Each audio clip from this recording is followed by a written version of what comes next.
ओम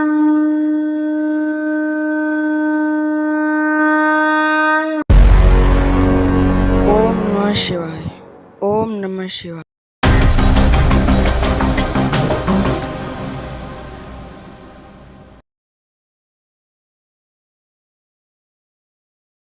बोलो करौली शंकर महादेव की जय। सतस्वरूपा माता कामाख्या गुरु माता की जय। भोलेनाथ माता पार्वती की जय। हर हर महादेव। तो जीवन एक नई शुरुआत है, रोज एक नई शुरुआत है। जीवन एक कहानी है और वही कहानियाँ सुनाई जाती हैं। आप किताबों में पढ़ते हो सरदार वल्लभ भाई पटेल, तो उनकी कहानी तो सुन रहे हो, अभी जिंदा है। महात्मा गांधी, कहानी तो पढ़ रहे हो, उनकी जीवन गाथा, अभी जिंदा है महात्मा गांधी। राम की कहानी पढ़ रहे हो, नवमी चल रहा है, नवरात्रि की कहानी पढ़ रहे हो, देवी कहानी। और रावण तो कौने जमाने में मर गया, राम रावण युद्ध में रावण मारा गया। हम रोज जो हर साल दशहरा मनाते हैं वो कहानी ही तो है। तो जिंदगी जो इस धरा पर कभी दो हाथ दो पैर करके चला, खेला कूदा, खाया, युद्ध लड़ा, मारकाट मचाया, उपदेश दिया, शांति चरा, उपद्रव किया, सबकी एक कहानी है। और वही कहानी पढ़ते हैं, सुनते हैं और सुनाते हैं, उसी के एग्जाम में लिखते हैं। हिटलर क्या किया? जिंदगी भर मार काट करते रहा है। बहुतों लोगों को कहा जाता कि यहूदियों को तो इतना बड़ा था कि गैस चैम्बर बनवाया था, हजारों हजारों यहूदी को उसी में डाल करके बंद कर देता था। 1000 यहूदी एक साथ गायब, खत्म, जैसे चूहा मार दिया जाता हो। यहूदियों की पूरी नस्ल समाप्त करने पर उतर गया। और जानते एक और काम क्या करता था हिटलर? बहुत बड़ा बाड़ा घरवा देता था, बाउंड्री। और यहूदी जो इजराइल में रहते हैं, 10,000 यहूदी उस बाड़े में है, और चारों तरफ बाड़े के हिटलर के सैनिक राइफल लिए हैं। फिर क्या होता है? 10,000 आदमी और 100 आदमी का रोटी ऊपर से फेंक दिया। अब तो सब भूखे ही हैं एकदम, कुछ सूझ ही नहीं रहा पेट के आगे, रोटी पर टूटते थे। अब 10,000 आदमी 100 आदमी का रोटी वैसे ही भूखे मर जाया था, उसी में नोची नोचा करते थे। ये किस घटना, कहाँ की कहानी है कृतेश? कहाँ की कहानी है? कोई बताएगा कहाँ की कहानी है? लवली जी, यह इस सौर मंडल के जो 9 ग्रह हैं, इन ग्रहों में से एक पृथ्वी ग्रह है।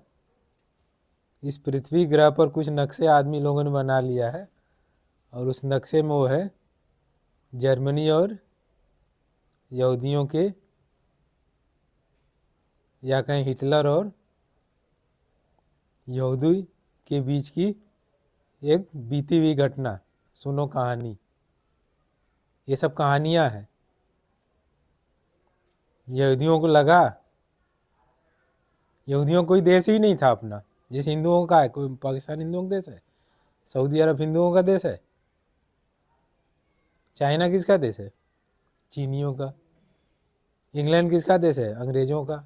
आप तो उसमें खप भी नहीं पाओगे, जाओगे छिप के रहोगे तो हिंदुओं का कौन सा देश है? हिंदुस्तान। लेकिन ये भी अभी नॉमिनेट नहीं हुआ कि हिंदुओं का देश है, बस बोलते ही हैं। योगी मोदी कह रहे हैं हम हिंदुओं का देश बनाएंगे, हमारे गुरुदेव कह रहे हैं हिंदू राष्ट्र बनाएंगे। तो चलो हिंदू राष्ट्र ही बनाते हैं, जब गुरुदेव का आदेश है तो क्यों नहीं बनाएंगे? तो कैसे राष्ट्र बनेगा? तो ये सब कहानियाँ हैं, सुनो कहानी, कहानी सुने रहोगे। तो यहूदियों का कोई राष्ट्र नहीं था, बेचारे अपनी जाति बचाने के लिए, अपनी कौम बचाने के लिए, अपने को सभ्यता से मिट न जाए इसके बचाने के लिए संघर्ष किया। और आज कहाँ पर है? इजराइल नाम की जगह पर। और उनको ये कैसे मिला मालूम है? उनका तो कोई देश ही नहीं था, तो यहूदियों को देश कैसे मिला? वो तो मारे मारे फिर रहे थे यूरोप में, सब जगह, अफ्रीका में, जान बचाते हुए, जैसे कि शेरों के झुंड से हिरणों का झुंड अपना जान बचाते हुए भाग रहा हो। बहुत दारुण स्थिति थी, बहुत कठिन स्थिति थी, और ये स्थिति थी कि उनके वजूद पर संकट आ गया कि वो रह भी पाएंगे कि इस संसार से मिट जाएंगे। जैसे सारे हिंदुओं को मार दिया जाए तो हिंदू का नामो निशान इस संसार से मिट जाएगा कि नहीं? तो यहूदियों के साथ ऐसे ही घटना हुई। हिटलर यहूदियों से इतना नफरत करता था, जर्मनी का तानाशाह, द्वितीय शताब्दी, द्वितीय विश्व युद्ध के पूर्व, कि अपने देश के ही यहूदियों को मारने के लिए और आसपास के पड़ोस के देशों पर आक्रमण करता था। यहूदियों को मारने के लिए उसे गैस चैम्बर खुलवाए थे, बड़े बड़े हाल बनवाए, खूब बाहर से लॉक कर दिए चारों तरफ से, और उसमें जहरीली गैस छोड़ दिया, सब खत्म, दम घुट के मर के खसवाहा। आपको पता है आज़ादी की लड़ाई में जलियांवाला बाग एक घटना है, डेट पता है किसी को? चलो मंगल समय पर नहीं जाता, आप देख लीजिएगा। आज़ादी के समय की लड़ाई है और अंग्रेज इस देश में थे। जलियांवाला बाग एक घटना हो गई थी जिसमें 1500 भारतीय मारे गए थे और उन पर जनरल डायर ने गोलियां चलवाई थी। कितने मारे गए थे? हाँ, चलो एग्जैक्ट गिनती गिन लेना, मतलब काफ़ी संख्या में इंडियन मारे गए थे। देश किसका था? इंडियन का, जो मारे गए थे। गोली किसने चलाई थी? अंग्रेजों ने। तो कम से कम देश तो था अपना, कह तो सकते थे मेरा देश है। यहूदी तो कह भी नहीं सकते थे मेरा कोई देश है। बेचारों की ये हालत थी।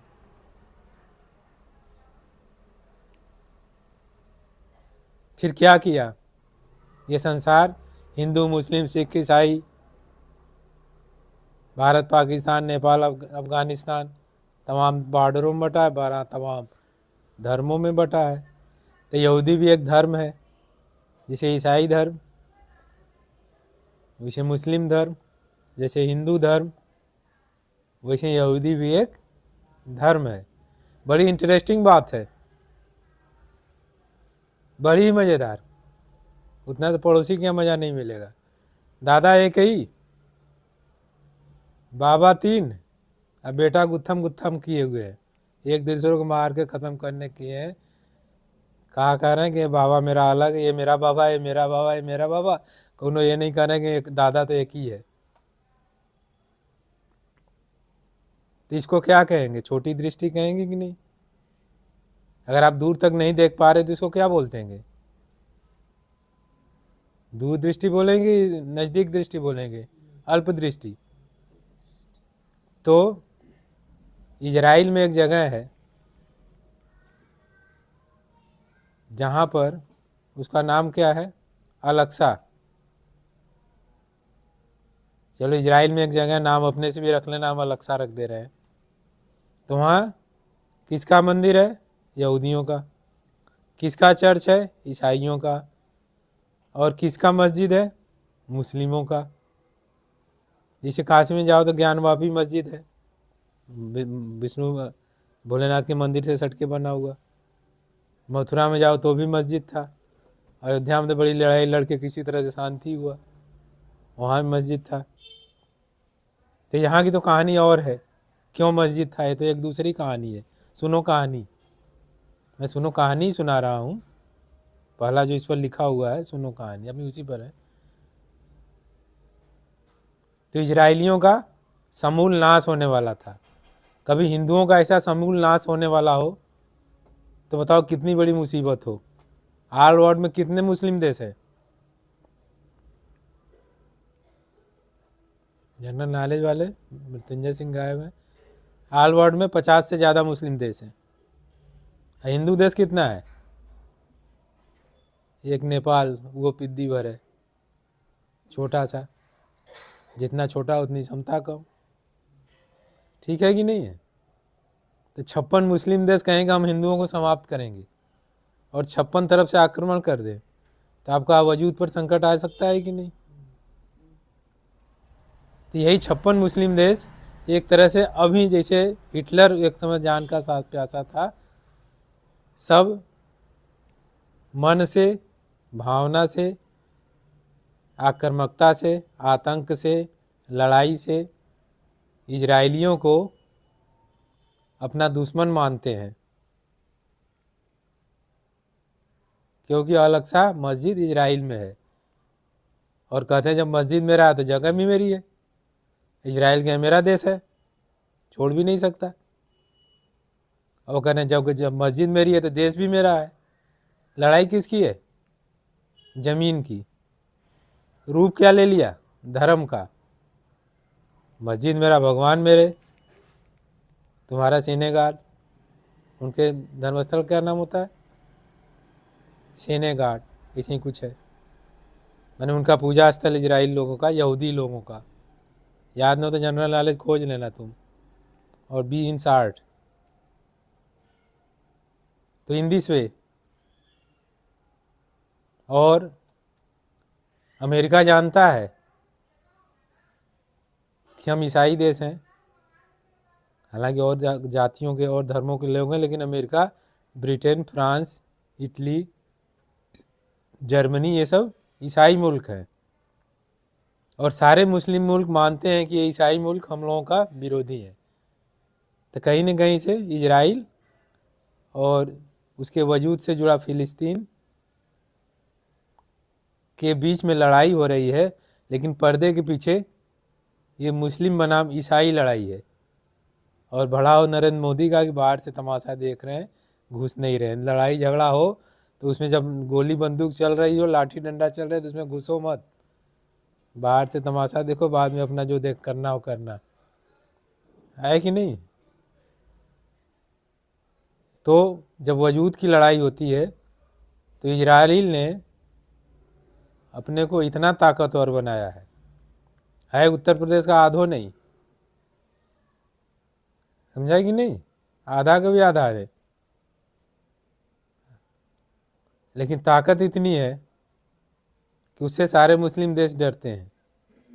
तो यहाँ पर यह कहा जा रहा है जहाँ वजूद की लड़ाई हो, अपनी पूरी जान लगा दो। इसका एक उदाहरण देख रहे हो, कोई भी माँ होती है, जानवरों में भी देखे होगे जियोग्राफिक चैनल फोटो वगैरह पर, अगर उसके बच्चे को कोई और उससे ताकतवर जानवर छीनता है तो कमजोरी रहती, लेकिन हमें पूरी जान लगा देती बचाने में। और एक बहुत जाना माना पहलवान था, उससे कोई सामने टिकता नहीं था, और पहलवान अब टिकता नहीं था, दबंग भी था। अब पता लगा कि एक सुंदर सा लड़का है प्रशांत जी, उनकी शादी ठीक हुई एक सुंदर सी लड़की को, पहलवान के हथियार रख दिया, हम ही से शादी होगा। अब तो बड़ी समस्या हो गई। वो तो उनसे बहुत प्रेम करते थे, अब वजूद की लड़ाई आ गई। पहलवान ने कहा टेस्ट देता हूँ, तुम बहुत प्रेम करते हो तो चलो शर्त रहा, मुझे दंगल में हरा दोगे तो मैं छोड़ दूंगा। अब ये तो पहलवान थे नहीं, पहलवान से कैसे लड़ते। लेकिन लड़ाई किसी बिंदु पर आ गई कार्तिकेय, और लड़ाई कहाँ आ गई? मेरी प्रेमिका रहेगी या जाएगी। और महाराज उस प्रेमिका के धुन में पहलवान से ऐसा लड़ने लगे, ऐसे उल्टे सीधे दाव मारने लगे, पहलवान भी हैरतगंज पड़ गया, हैरत अंगेज हो गया कि साला ऐसा पहलवान तो मिला नहीं जो इस तरह के उल्टे सीधे दाव मार रहा है। और अंत में पटकी दिया। कारण पीछे क्या था? प्रेमिका, जिसको जी जान से चाहता था। तो आप जिसको जी जान से चाहोगे उसको बचाने के लिए जी जान से लड़ जाओगे कि नहीं। तो यहूदियों का क्या कारण था? इजराइल का, यहूदियों के पास कोई देश नहीं था, और उनको पता था यदि हम अपना देश नहीं बनाए, सुनो कहानी, ये कहानी यहूदियों को सुना रहे, अपना देश नहीं बनाए तो इस संसार से मिट जाएंगे। आज यदि हिंदुस्तान हिंदू देश नहीं बना और 56 मुस्लिम देश आक्रमण कर दिए तो इस संसार से मिट जाओगे। तो यहूदियों को किसकी लड़ाई थी? जी जान की, अपने अस्तित्व की। और अंग्रेज बड़े खिलाड़ी, उसी समय द्वितीय विश्व युद्ध चल रहा था, और इजराइल, फ़िलिस्तीन, सऊदी अरब, जॉर्डन, ये सब लगे हुए हैं अफ्रीका यूरोप के बॉर्डर पर है, टच पॉइंट पर। तो उसमें इंग्लैंड ने कहा फिलिस्तीनियों से कि द्वितीय विश्व युद्ध के बाद जीत जाएंगे तो सब इजराइल तुम्हारा, ये सब मिला के क्षेत्र तुम्हारा। फिलिस्तीनियों का आश्वासन दे दिया, तुम हमारी तरफ से लड़ो, इंग्लैंड की तरफ से। जैसे पड़ोसी होते गए, तुम मेरे तरफ से लड़ो, लड़ाई होने के बाद हम तुम्हें दे ही देंगे। तो फिलिस्तीनियों से क्या कहा, मुस्लिम जो फिलिस्तीनी थे, तुम मेरी तरफ से लड़ो द्वितीय विश्व युद्ध में, जापान को हराना है। द्वितीय विश्व में एक तरफ जापान था, और जीत जाएंगे जब हम तो तुम्हें दे देंगे। जर्मनी से कहा तुम मेरी तरफ से लड़ो, दूसरे देश से, फ्रांस से, क्योंकि फ्रांस का उपनिवेश था, जीत जाएंगे तो तुम्हें दे देंगे। अब फिलिस्तीन इजरायली जो यहूदियों से कहा मेरी तरफ से लड़ो, जीत जाएंगे तो तुम्हें दे देंगे। तीनों से वादा कर दिए, और जब द्वितीय विश्व युद्ध हो गए तो तीनों मांगने गए,